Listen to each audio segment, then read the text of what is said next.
Chairperson John Block and businessman Christo Scholtz have pleaded that the Supreme Court of Appeal in Bloemfontein hand them more lenient sentences.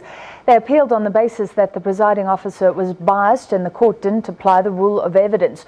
Well, both the pair were handed a 15-year prison term by a high court in Kimberley for corruption and money laundering relating to government building leases. Fighting for their freedom.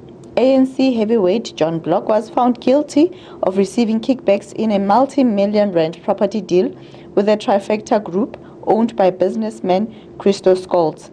Scholtz counsel argued that his client was wrongly convicted and that Scholtz was unaware of large sums of money paid by his accountant to Block.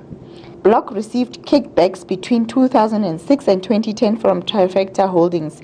He would then influence departments to rent office space from Trifecta at inflated rates.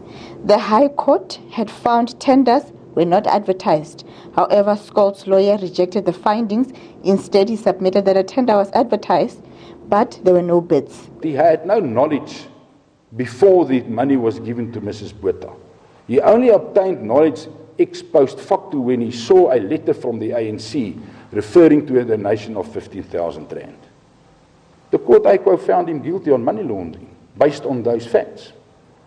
If we look at the elements of the offence of money laundering, that can never be justified, or that finding can never be justified.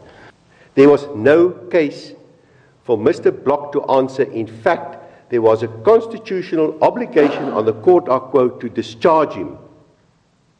He had no case to answer. Both Block and Scholtz are appealing for correctional supervision. Added to that, Scholtz would pay a 5 million rand fine. Block will fork out 1 million rand. Arguments will continue on Friday. SABC News, Bloemfontein.